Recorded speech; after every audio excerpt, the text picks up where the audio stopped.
यह बुलंद उड़ान कहानी का दूसरा भाग है। अगर आपने अभी तक पहला भाग नहीं देखा तो कृपया करके पहला भाग देखें। श्रुति से मिलने के बाद समर अपने बचपन के ख्यालों में खो जाता है। गुजरात में सोरठ प्रदेश बहुत प्रख्यात है।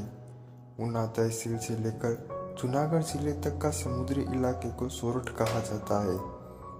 सोरठ प्रदेश एक सुंदर और प्रकृति से भरा हुआ प्रदेश है। कई प्रख्यात किस्से सोरठ प्रदेश के साथ जुड़े हुए हैं।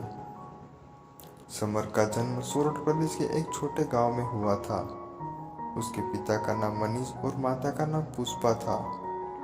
समर के पापा का मुख्य व्यवसाय खेती था। समर अपने मम्मी पापा का इकलौता बेटा था। मनीष अपने खेत में व्यस्त रहते थे। इसका मतलब ये नहीं कि समर से प्यार नहीं करते थे। सुबह का वक्त था। 4 साल का समर अपने दोस्त के घर पर खेलने के लिए गया।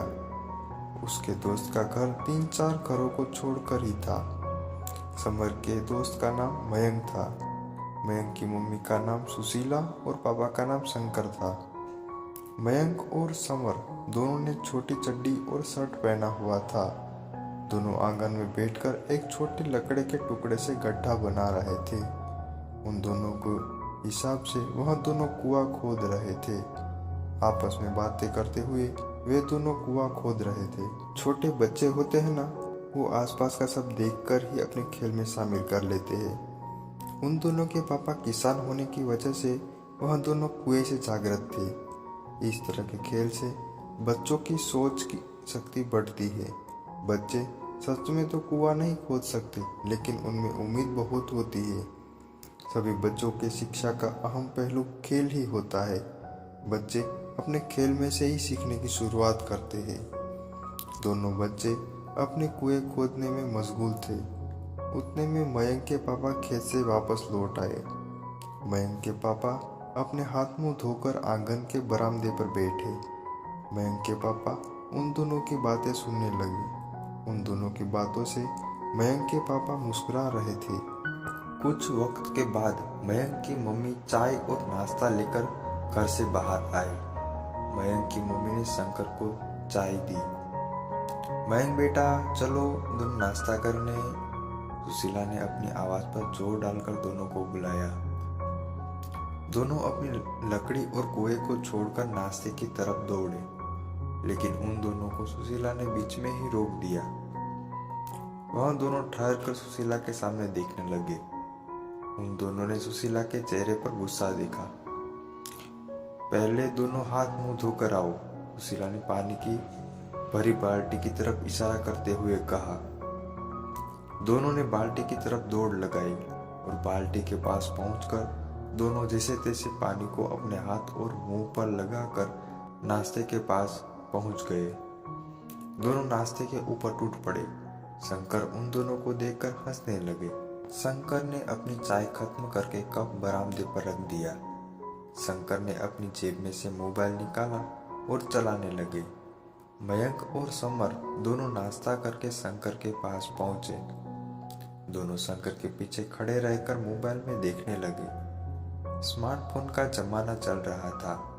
छोटे बच्चे भी स्मार्टफोन के दीवाने थे। जब तक शंकर ने मोबाइल चलाया तब तक वे दोनों वहां पर ही खड़े रहे। शंकर ने अपना मोबाइल अपनी जेब में डाल दिया। पापा मोबाइल दीजिए ना, मयंक ने अपनी मीठी आवाज में शंकर को पिघलाने के लिए कहा। शंकर ने मयंक के सामने देखा। मोबाइल से अच्छा तो ये अपना आंगन है, तुम दोनों आंगन में खेलो। पापा दीजिए ना, मयंक ने जिद करते हुए रोने चालू कर दिया। नहीं बेटा, मोबाइल तुम्हें नहीं मिलेगा, शंकर ने अपनी बात पर अडिग रहते हुए कहा। मयंक ने रोना चालू कर दिया और जोर जोर से अपने पैर जमीन पर पटकने लगा। समर मयंक को देख रहा था। रोने की आवाज सुनकर सुशीला घर से बाहर आई। क्या हुआ बेटा, मयंक के सिर पर हाथ घुमाते हुए सुशीला ने कहा। पापा को बोलो ना थोड़ी देर के लिए मोबाइल दे। अरे आप क्या कर रहे हो, बच्चा रो रहा है, थोड़ी देर के लिए दे दो ना, सुशीला ने शंकर को कहा। अपनी बात को तोड़ते हुए शंकर को मोबाइल मयंक को देना पड़ा। मोबाइल लेकर मयंक और समर दोनों घर के एक कोने में घुसकर मोबाइल चलाने लगे। दोपहर के वक्त समर अपने घर जाने के लिए निकला। वह मयंक से मिलकर अपने घर की तरफ चल पड़ा। रुको बेटा, खाना खाने के बाद जाना, सुशीला ने समर का हाथ पकड़ते हुए कहा। नहीं चाची, बहुत देर हो गई है। अगर खाना खाने रुकूंगा तो बहुत देर हो जाएगी। वैसे भी मैं मेरी मम्मी को दोपहर तक लौट जाने का बोला था। अगर देर हो गई तो मम्मी की डांट सुननी पड़ेगी। ठीक है बेटा, संभल कर जाना। ठीक है चाची। समर अपने घर पर पहुंचा। वह सीधे खाना खाने के लिए घर के अंदर दाखिल हुआ। तभी सुशीला चाची के शब्द समर को याद आए। वह वापस आंगन के तरफ मुड़ा। कहाँ जा रहा है बेटा? पुष्पा ने अपनी बड़ी आवाज में कहा। हाथ मुंह धोकर आता हूँ, आंगन में जाते हुए समर ने चिल्लाते हुए कहा। क्या बात है, बहुत समझदार हो गया है, पुष्पा मन में फुसफुसाई। तीनों घर में खाना खाने के लिए बैठे। समर अपने पापा के सामने देखने लगा। समर के मन में मोबाइल के विचार दौड़ रहे थे। समर को खाने में कोई दिलचस्पी नहीं थी। उसके विचार मोबाइल की दुनिया में ही दौड़ रहे थे। खाना खाने के बाद मनीष सोने के लिए बिस्तर पर बैठे। समर तुरंत अपने पापा के पास पहुंच गया और उसके पास बिस्तर पर बैठ गया। समर अपनी नजर टिकाकर अपने पापा को देखने लगा। मनीष की नजर समर पर पड़ी। क्या हुआ बेटा, तुम इस तरह क्यों देख रहे हो?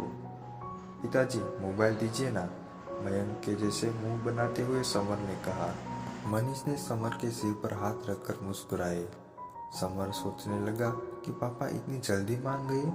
मेरे पापा तो मयंक के पापा से बहुत अच्छे हैं। यह सोचकर समर अपने पापा के सामने मुस्कुराने लगा। बेटा, मोबाइल तुम्हें नहीं मिलेगा। लेकिन क्यों नहीं मिलेगा? दीजिए ना पापा, समर ने रोने का इशारा किया। उस वक्त समर की नज़र अपनी मम्मी पर पड़ी।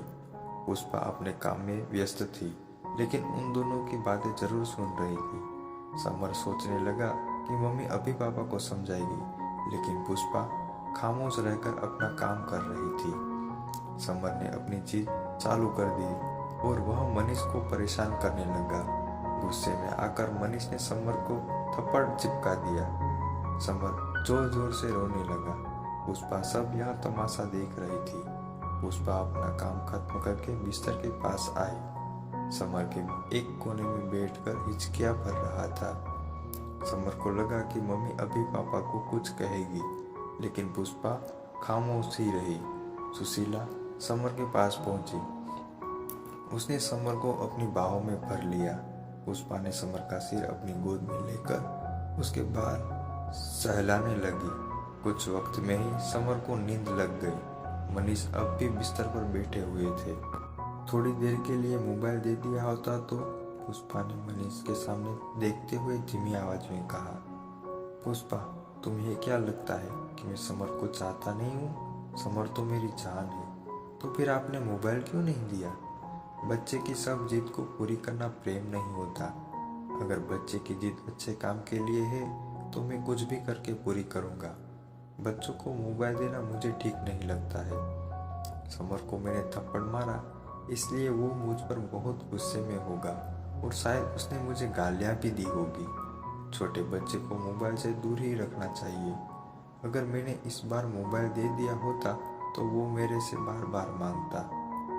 आप और आपकी बातें, हल्के से हंसते हुए पुष्पा ने कहा। मनीष ने सुशीला के सामने हंस दिया। ये बात तुम्हें अभी समझ में नहीं आएगी। तभी मोबाइल की घंटी बजी। मोबाइल की घंटी की वजह से समर अपने विचारों में से बाहर आया।